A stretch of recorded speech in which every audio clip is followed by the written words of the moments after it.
An IAF helicopter with 20 persons on board, mostly armed force personnel, yesterday crashed during rescue operations near Gaurikund in rain-ravaged Uttarakhand. 12 bodies have An all-weather surface link will turn into reality today when Prime Minister Dr. Manmohan Singh and UPA Chairperson Sonia Gandhi inaugurate the 18-kilometer long rail link between Banihal in Jammu to Kaziganj in the valley. Rail link, we are now joined by correspondent Sudhakar Das. Sudhakar joins us from Srinagar. Sudhakar, good morning. It's a historic day for Jammu and Kashmir. The dream of an all-weather surface link finally turning into reality today. जी बिल्कुल Nancy, और ये बड़ा सपना था जम्मू कश्मीर की जनता का, रियासत का, और वो सपना आज पूरा होने जा रहा है। करीब 18 किलोमीटर का लंबा स्ट्रेच है बनिहाल और काजीगुंड के बीच, जो आज ऑपरेशनल हो जाएगा जब प्रधानमंत्री डॉक्टर मनमोहन सिंह और यूपीए अध्यक्ष सोनिया गांधी एक ट्रेन को हरी झंडी दिखाकर रवाना करेंगे। और खास तौर पे इसका ये फायदा है कि जब बर्फबारी के दिनों में, ठंड के दिनों में, जब जवाहर टनल भी बंद हो जाता है, जब देश का संपर्क जम्मू कश्मीर घाटी से खास तौर से टूट जाता है, उस दौरान भी ये ट्रैक चालू रहेगा और यहाँ सफर किया जा सकेगा। इसका मतलब जो एक रुकावट थी कश्मीर को देश के बाकी हिस्सों से जोड़ने की, वो दूर हो गई है। और अब इसका अगला target Udhampur Banihal rail line को पूरा करना है, जो 2017 में पूरा होगा। और उसके बाद कह सकते हैं एक लाइफ लाइन जो रेल देश के दूसरे हिस्सों में है, उसी तरह से वो जम्मू कश्मीर के लिए भी लाइफ लाइन बन जाएगी। Nancy, Right, Sudhakar, also let's not forget it has been an uphill task for the authorities to lay the tracks, keeping in mind the terrain. जी बिल्कुल, और आजादी से पहले से इसकी बात चल रही है। अंग्रेजों ने इसे बनाने की कोशिश की थी, इसके बारे में बातचीत की थी। उसके बाद से लगातार कोशिशें हुई, लेकिन वो कोशिशें कामयाब नहीं हो पाई। आखिरकार तीर पंजाल जो पर्वत है उसका सीना चीर के इस टनल का निर्माण हुआ है, जो करीब 11 किलोमीटर लंबा है। violence, but made it clear it would not succumb to terrorist efforts to destabilize the state. Paying tribute to the army jawans killed in Monday's terror attack near Srinagar, Prime Minister said such attack. All right, with that we're going to take a quick break here, but there's more on the other side. Stay with us.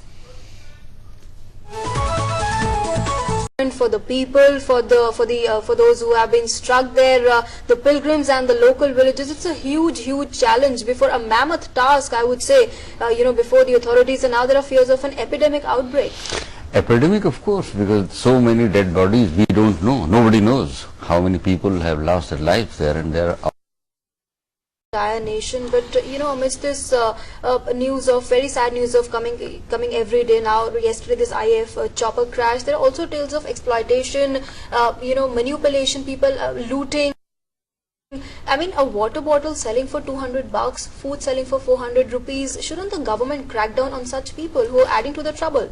They are part of the government. Who are the government after all? After all, the people who were involved, and because of those contractors, because of those people who are builders, there are people who are in real estate. So let's not hope things which is not possible. Only we should think of, we should make people aware, and we should try and build pressure on the and the power brokers have taken over. To mention here, Chandi Prasad Bhatt, the environmentalist, has been cautioning that there are going to be a huge disaster if measures are not taken. All of them, Shekhar Pathak, Chandi Sundar, all of them, and we know the at least hills for last 35. I know, and all of them before that also. Let me tell you, they were against grazing of animals in the Himalayas because the sand gets the soil gets disturbed, and then when water comes, it seeps in. So even that was the concern. And here bringing a tunnels and without any base. Did you see the buildings? Without any base, they are falling like matchboxes. So hopefully there will be lessons learned. Let's hope for the best. Sure. And with the sense that the disaster, that level of disaster.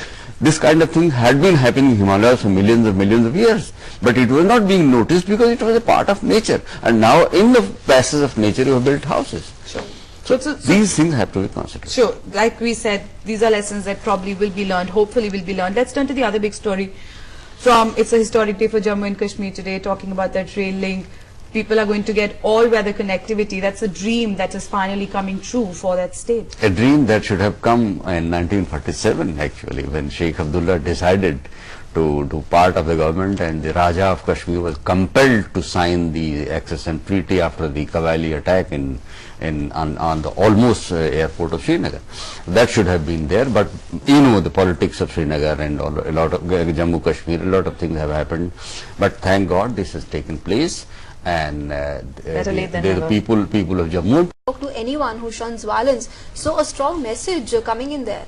Well, the main sponsor of terrorism in Jammu and Kashmir is being the new Pakistan government is trying to fix him for a Benazir's murder, and the current chief of Pakistani army, he almost every interview he says, I cannot take my eyes off India. He is the one who was commissioned in 1971. He was second lieutenant in 1971, and his country lost that one of the most humiliating defeat in a war, and almost 1 lakh people of army men, his colleagues, his friends, had to surrender in the then East Pakistan in Bangladesh.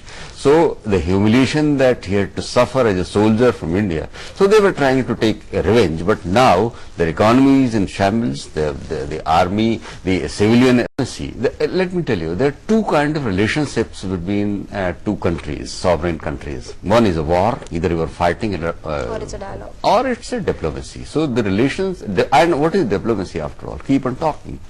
So if as long as they are keep on